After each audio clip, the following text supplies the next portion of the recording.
Kau kaya itu karena kebaikan Allah kepada engkau. Maka harusnya kau berbuat baik kepada hamba-hamba Allah yang lain.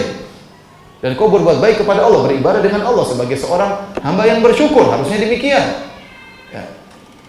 Namun kenyataannya, saya katakan, orang yang diberi ujian harta dengan kaya raya itu susah untuk bersyukur. Saya sering sampaikan bahwasanya jangan kita menyangka bahwasanya ujian itu hanyalah kemiskinan, kekurangan, sakit, bahkan kehidupan mewah, kekayaan itu juga ujian. Makanya Allah mengatakan, kullu nafsin dha'iqatul maut wa nabluukum bisyarri wal khairi fitnah wa ilaina turja'un. Kata Allah, setiap yang bernyawa pasti akan merasakan kematian. Dan kami akan menguji kalian. Kata Allah, wa nabluukum, kami akan uji kalian. Bisyarri wal khairi fitnah, kami uji kalian dengan keburukan dan dengan kebaikan sebagai fitnah, sebagai ujian. Wa ilaina turja'un, setelah itu kalian akan dikembalikan kepadaku. Jadi Allah menyatakan ujian dengan keburukan itu ujian, dengan kebaikan juga ujian. Sebagian orang menyangka bahwasanya kemiskinan, kesusahan, sakit, kurang harta itu ujian. Hanya itu.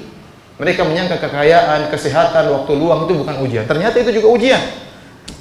Allah namakan ujian, dan kebanyakan orang diuji dengan kemiskinan, dia lulus dari ujian tersebut. Makanya Nabi mengatakan, ittala'tu fil jannah fawajadtu aktsara ahliha al-fuqara. Aku melihat isi surga dan aku dapati kebanyakan penghuninya adalah orang-orang miskin. Kenapa? Orang kaya susah untuk lulus dari ujian. Allah berfirman terhadap Nabi Sulaiman, kata Allah, "I'malu ala Dawud syukran wa qalilun min ibadiyasy syakur." Wahai Sulaiman, beramal salehah dengan nikmat yang aku berikan kepada engkau sebagai bentuk syukur kepada Allah. Namun kata Allah, wa qalilun min ibadiyasy syakur, hanya sedikit dari hamba-hambaku yang bersyukur. Kebanyakan orang diberi ujian harta tidak bersyukur, kebanyakannya sombong, angkuh, ya, meremehkan orang lain, lupa daratan, lupa beribadah kepada Allah, terlalu banyak kenikmatan yang dia rasakan, sibuk jalan-jalan, sibuk ke sana sini, sibuk milih mobil baru, sibuk bikin rumah baru. Antum kira bikin rumah tidak makan waktu banyak. Sehingga waktunya habis, kapan baca Qur'annya, kapan ininya, kapan anunya. Kenapa? Terlalu banyak dunia yang dia sibuk menyibukkan dirinya, melalaikan dia. Sehingga akhirnya dia menjadi hamba yang tidak bersyukur. Karenanya banyak orang diuji dengan kekayaan tidak lulus. Kebanyakan orang diuji dengan kemiskinan apa? Lulus, ya. Tapi kalau disuruh milih mana? Disuruh diuji dengan kemiskinan atau kekayaan? Dengan kekayaan, tetap saja ngeyel, ya. Jadi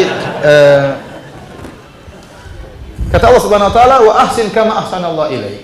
Jadi ini nasihat dari kaum Nabi Musa kepada kaum. Kau berbuat baiklah, Allah telah berbuat baik kepada engkau. Jangan kau lupa daratan, jangan kau lupa diri. Ini semua kebaikan Allah kepadamu. Maka berbuat baiklah kepada hamba-hamba Allah yang lain, dan berbuat baiklah kepada Allah, berbuat ihsan tatkala beribadah. Anta'budallaha ka'annaka tarah, kau beribadah kepada Allah seakan-akan kau melihat Allah. Fa illam takun tarahu fa innahu yarah. Kalau kau tidak bisa melihat Allah, maka Allah pasti melihatmu.